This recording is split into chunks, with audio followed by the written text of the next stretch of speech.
कोकणातील प्रत्येक घडामोडींचे लाईव्ह अपडेट पाहण्यासाठी आताच कोकण कटा न्यूजच्या सर्व सोशल मीडियाच्या प्लॅटफॉर्मला लाईक, फॉलो आणि सबस्क्राईब करा.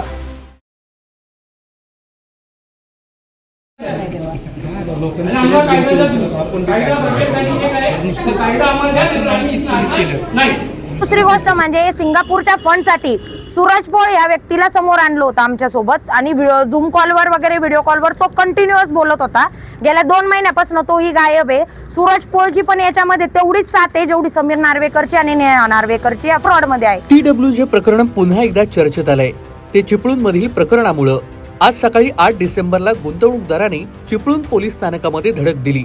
TWJ कंपनीनं हजारो गुंतवणूकदारांची फसवणूक केल्याच्या आरोपानंतर चिपळूण पोलीस स्थानकात प्रचंड गदारोळ आज पाहायला मिळाला.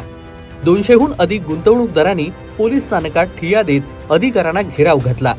TWJ कंपनीचे संचालक समीर नार्वेकर आणि त्यांची पत्नी यांनी मोठ्या प्रमाणावरती गुंतवणुकीतून आर्थिक गैरव्यवहार केल्याचा आरोप गुंतवणूकदारांकडून करण्यात आला.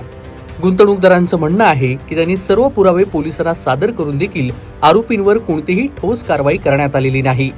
राज्यातील पोलिसांचं समीर नार्वेकर आणि त्यांच्या पत्नीला उघडपणे पाठीशी घालण्यात येत असल्याचा गंभीर आरोप देखील चिपळूणमधील गुंतवणूकदारांनी केलं.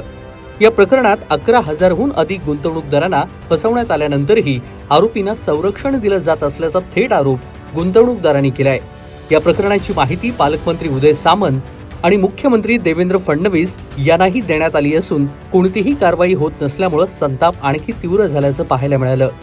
समीर नार्वेकर आणि त्याच्या पत्नीला 31 डिसेंबर पर्यंत अटक न झाल्यास आम्ही पोलीस स्थानकाबाहेर आत्मदहन करू असा इशाराच गुंतवणूकदारांनी पोलिसांना दिलाय. कोकण कट्टा न्यूज, चिपळूण, रत्नागिरी. यांचा ब्रांच मॅनेजर चिपळूणचा संकेश गाग याच्या वडिलांनी आणि आईने माझ्यावर आज इथे एनसी दाखल केली होती पोलीस स्टेशन मध्ये की मी त्यांना धमकवते म्हणून. मी त्यांना फक्त विचारायला गेलेली का आमचे पैसे तुमच्या मुलांनी कुठं पळवलेत आणि तो कधीपर्यंत देणार आहे. तर त्यांनी या सगळ्या गोष्टीचं पोलीस स्टेशनला येऊन आता एनसी दाखल करून सांगतोय की आम्ही त्याला धमकवलंय म्हणून.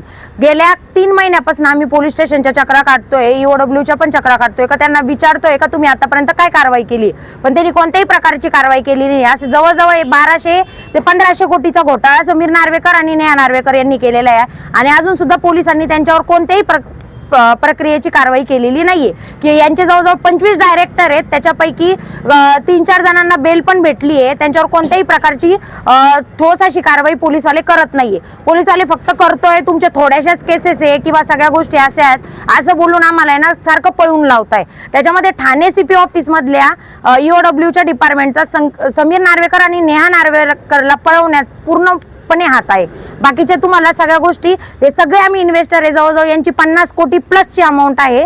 आम्ही सगळी इथं मिळून एकत्र आलेलो आहे आणि सगळ्यांना हेच विचारतोय आम्ही पोलिसांना का आतापर्यंत तुम्ही कोणत्या प्रकारची कारवाई केली. ते अजून सुद्धा याच्यामध्ये जवळजवळ पोलीस स्टेशन मधनं पण त्याला सपोर्ट आहे, मोठे मोठे पॉलिटिशियन पण याच्यामध्ये इन्व्हॉल्व आहेत आणि जवळजवळ माझ्याकडे बऱ्यापैकी सगळ्यांचे स्टेटमेंट बँकेचे येणार आहे. त्याच्यात किती मोठे मोठे अधिकाऱ्यांचे किती पैसे आहेत, कोणाला किती पे आउट येत होते, हे सगळं मी प्रूफ सहित 31 डिसेंबरला दाखवणार आहे की कोण कोण अधिकारी आणि कोण कोण पॉलिटिशियन याच्यामध्ये आहेत. त्याच्यामध्ये आमदार, खासदार, पालकमंत्री सुद्धा इन्व्हॉल्व आहेत आणि एक मुरुडकर म्हणून आहेत आणि एक भागवत सिंग चुंडावत म्हणून आहेत. हे 2 जण प्रत्येक वेळी पोलिसांना किंवा इन्व्हेस्टरला सांगताय की येणार आहेत पैसे येणार आहेत असं 7 ते 8 महिन्यापासून या दोघांनी सगळ्यांची दिशाभूल करण्याचा प्रयत्न केलेला आहे आतापर्यंत आणि आमच्यावर कोणत्याही प्रकारचं आम्हाला याच्यातनं कोणत्याही प्रकारचं सॅटिस्फॅक्शन मिळत नाहीये का यांनी काय काय आतापर्यंत प्रक्रिया केली. पोलीसवाले फक्त आम्हाला काहीतरी उडवडीचे उत्तर देत आहे आणि घालवत आहे. बरं, जी इन्व्हेस्टमेंट तुम्ही लोकांनी केली ती कुठल्या आधारावरती केली आहे? आम्ही इन्व्हेस्टमेंट यांनी बिझनेस दाखवले होते, त्याच्यामध्ये इन्फ्रास्ट्रक्चर, परत त्याच्यानंतर इव्हेंट्स, हॉस्पिटॅलिटी, अजून बरेच असे लॉजिस्टिकचे असे यांनी बिझनेस दाखवले होते 11. याचे 24 डायरेक्टर होते. यांच्या बिझनेसेस मध्ये पैसे लावताय आणि त्याच्यातनं ते आम्हाला 3%, 4% आणि 5%चा परतावा देणार असं त्यांनी बिझनेसेस दाखवून आमच्याकडनं पैसे घेतलेले. तुम्ही पैसे गुंतवतात ना त्यावेळेला तुमच्याशी ॲग्रीमेंट करायचं. हो, ॲग्रीमेंट केलेलं आहे. ऍग्रीमेंट आमच्याकडनं जेव्हा ज्यांनी ऍग्रीमेंट करून घेतलेलं आहे त्यावेळेस ते ऍग्रीमेंट करताना आम्ही त्याच्या बिझनेस मधनं आम्हाला तो रिटर्न देणार हे त्यांनी लिहून दिलेलं आणि ज्यानंतर आम्ही सिग्नेचर केल्यानंतर ते ऍग्रीमेंट आम्हाला न पाठवता त्यांनी आम्हाला पोस्टाने दुसरे ऍग्रीमेंट पाठवलेले त्यांनी तिथनं आमचा फ्रॉड केलाय. आम्ही ज्यावेळेस पैसे गुंतवले त्याच्यानंतर आम्ही त्याला दुसऱ्या महिन्यापासूनच मागणी करायला लागलो की आमचे पैसे आम्हाला रिटर्न पाहिजेत. त्यांनी आम्हाला या सगळ्या उडवाउडवीचे उत्तर देण्यासाठी चालू केलं. मागच्या ऑक्टोबर नोव्हेंबर महिन्यामध्ये त्यांनी एक्सटेंड केला होता की TWJ कंपनीचे आता 3-4-5% तो बंद करतोय आणि 1.5% त्याचा बिझनेस येतोय कारण की त्याला सिंगापूर मधनं जवळजवळ 4 ते 5 हजार कोटीचा फंड येणार आहे. तो पण त्याला कमी पर्सेंटेजवर भेटणार आहे त्याच्यामुळे तो लोकांचे पैसे घेणार नाही असं त्यांनी सांगितलं आणि त्यांनी जवळजवळ 17 जिल्ह्यांमध्ये त्याचे ऑफिसेस स्थापन केलेत. 17 जिल्ह्यांमध्ये जाऊन त्यांनी मीटिंग घेतली. 3 ते 4 महिन्यामध्ये जवळजवळ 350 ते 400 कोटीचा त्यांनी फंड गोळा केला आणि त्याच्यानंतर त्यांनी हे सगळा कारभार आवरला. जवळजवळ आज फेब्रुवारी महिन्यापासून कोणालाही 1 रुपया परतावा भेटलेला नाहीये, कोणालाही विड्रॉल भेटलेली नाहीये. सगळेजण आज जे जमलोय ते फक्त त्या गोष्टींसाठी जमलोय. आम्ही आमची पुढची भूमिका ही आहे जर येत्या डिसेंबरच्या ह्या शेवट 31 डिसेंबर पर्यंत जर कोणाला अटक केली नाही यांनी जे जे आम्ही नावं घेतो त्यांना, नाहीतर आम्ही सगळे मिळून पोलीस स्टेशन बाहेर पेटून घेणार आहोत. कारण की आमची सिच्युएशन एवढी खराब आहे. याच्यामध्ये एजेड लोक आहेत, कोणी रिटायर आहेत, यांचे सगळ्यांचे पैसे ह्या व्यक्तीने घेऊन पसार झालाय. तो मुंबई ठाण्यात असून सुद्धा ठाणे EOW वाले त्याला अटक करत नाहीत आणि मी प्रूफ सहित बोलते. 18 सप्टेंबर रोजी मी समीर नार्वेकरला ठाण्याच्या CP ऑफिस मध्ये भेटले होते. त्यावेळेस तिथं 76 लाखाच्या वसुलीसाठी त्याला घेऊन जात होते. म्हणजे याच्यामध्ये तो सरळ सरळ म्हणतोय पोलीसवाले त्याच्याकडनं पैसे आकारतायत म्हणून. हे त्याचं स्टेटमेंट आहे. माझ्याकडे व्हिडिओ सुद्धा आहे त्याचा. आता मी ज्या वेळेला त्या संकेत घाग याच्या वडिलांना विचारणा केली ॲज अ वडील म्हणून की तुमचा मुलगा कुठे आहे, तर तुमचा मुलगा आला तर त्याला असं आपण ह्या बिझनेसमध्ये तो आहे आणि त्याने आम्हाला असं तर फ्रॉड केलंय. तर ह्या ताईंच्या विरोधात आज इथे कंप्लेंट त्याच्याच वडिलांनी उलटी केलेली आहे. तर त्यासाठी ताईंना सपोर्टसाठी आम्ही आलो आहोत. कारण त्यांचे वडील संकेत घागचे वडील रामकृष्ण घाग हे स्वतः पार्टनर आहेत, बिझनेस पार्टनर. हा माझ्याकडे पुरावा आहे, लेखी पुरावा आहे जो आपण कोर्टाकडून एव्हिडन्स मिळालेला आहे. तो संकेत घागने सांगितलं माझे वडील हे माझ्या बिझनेसमध्ये पार्टनर आहेत आणि ते पार्टनर असल्यामुळे त्यांना अजून अटक न होता त्या ताईंना इथे त्यांना बोलवण्यात आलं होतं पोलीस स्टेशनला. त्यांची चौकशी चालू आहे. म्हणजे म्हणतात ना चोर सोडून संन्यासाच्या पाठी चाललेला आहे. आज तो जो आहे तो बिंदास फिरतोय, त्याला काही फरक पडलेला नाही आणि त्याच्या वडिलांनाही काही फरक पडलेला नाही. ह्या मुलांचे आई वडील लोकांना अक्षरशः रमिष्ट करतायत की आमची मुलं तुमचे पैसे देणार, परतावा तुमचा परत मिळणार आहे, तसंच व्यवस्थित चालणार. हा संकेत आपला समीर नार्वेकरचे वडीलही तेच सांगतायत. सुभाष नार्वेकर त्यांचा भाऊही तेच सांगतो लोकांना. गावामध्ये गाव पूर्ण आता देशोधडीला लागलंय. गावामध्ये ते सांगतायत की 15 दिवसात तुमचे पैसे येणार, 20 दिवसात पैसे येणार आणि असे करून दिशाभूल करत आज त्यांनी 8 महिने काढलेले आहेत. आणि त्याच्यानंतर संकेश घागचे जे वडील आहेत ते पण आलेले आहेत. त्यांना आम्ही काय धमक्या दिल्यात ते बघा. हे बघा संकेश घागचा हे वाचून दाखवतो मॅडम. ह्याच्यात स्पष्ट आणि हे त्याचे चेक्स आहेत आपल्याकडे. संकेश घागने दिलेले चेक्स आहेत. विजय शांताराम जाधव आणि म्हणजे हे आणि संकेश रामकृष्ण घाग यांनी समजुतीचा लेख लिहून देतो म्हणून असं लिहिलंय. मी माझे वरील पत्त्यावर राहत असून माझे शिक्षण पदवीधर पर्यंत झाले आहे.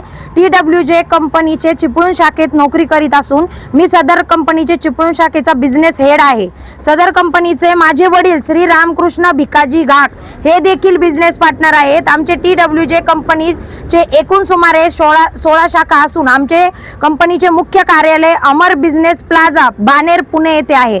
आमची नोंदणीकृत कंपनी असून आमचे कंपनीचा नोंदणी क्रमांक हा आहे आणि त्याच्यानंतर असा आहे की कंपनीचा पॅन कार्ड नंबर पण त्यांनी AWSPG 4960D असा त्यांनी दिलेला आहे. त्याच्यानंतर GST नंबर पण दिलेला आहे. असा आहे चिपळूण येथे TWJ कंपनीचे बाकीचे त्यांनी सगळं याच्यात दिले. म्हणजे रामकृष्ण भिकाजी घाग हा सुद्धा त्यांचा बिझनेस पार्टनर आहे आणि तोच आमच्या विरुद्ध इथे येऊन कंप्लेंट देतोय. यांचे आई वडील सर्रास बाहेर आयुष करत फिरताय पैशावर. संकेश घाग समीर नार्वेकरनी स्वतः स्टेटमेंट दिले का संकेश घागनी त्यांचे 70 ते 80 कोटी रुपये पळवलेत म्हणून.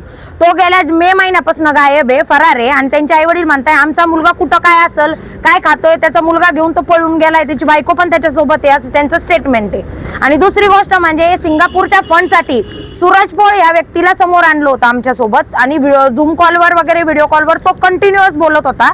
गेल्या 2 महिन्यापासून तोही गायब आहे. सूरज पोळजी पण याच्यामध्ये तो तेवढीच साथ आहे जेवढी समीर नार्वेकरची आणि नेहा नार्वेकरची या फ्रॉडमध्ये आहे. तरी या सगळ्यांना अटक करा ही अशी माझी नम्र विनंती पोलिसांना. आणि दुसरी गोष्ट म्हणजे जे कोणी आम्हाला उपमुख्यमंत्री किंवा मुख्यमंत्री, आम्ही यांना जवळजवळ हजारो ईमेल केलेत भेटण्यासाठी, हा एवढा मोठा फ्रॉड झालाय सांगण्यासाठी. तिकडनं सुद्धा आम्हाला कोणत्याही प्रकारचं काहीही रिस्पॉन्स भेटलेला नाहीये. सीएम ऑफिसला कॉल केला असताना आम्हाला उडीचे उत्तर त्यांच्याकडनं भेटलेले, त्याचा कॉल रेकॉर्ड पण माझ्याकडे आहे. सगळ्या गोष्टी एवढं करूनही आम्हाला कुठेही कोणत्याही प्रकारची दाद मिळत नाहीये. याच्यासाठी मी हात जोडून रिक्वेस्ट करते, आमच्या सगळ्या इन्व्हेस्टरांचे खूप मेहनतीचे पैसे आहेत, असे सर्रास गुन्हेगार फसवणूक करून निघून जात आहे. आणि कोणी सगळे मीडियावाल्यांना एकच आवाहन करते की अशा गोष्टी तुम्ही सगळ्यांनी बाहेर आणल्या पाहिजे आणि लवकरात लवकर सगळ्यांना अटक व्हावी ही आमची सगळ्यांची विनंती आहे. थँक्यू. अधिवेशन चालू आहे, त्या अधिवेशनमध्ये आवाज उठवण्यासाठी स्थानिक आमदार चिपळूणचे असू दे, वाघरचे असू दे किंवा अन्य राजकीय पक्षांकडे तुम्ही गेलेत का? आम्ही सगळ्यांकडे जवळजवळ तुम्हाला सांगतो, देवेंद्र फडणवीस साहेबांना मी तुम्हाला वाटलंच तर तो पुरावा पण देते, ईमेल पाठवलेत सर्व मुख्यमंत्र्यांना, उपमुख्यमंत्र्यांना.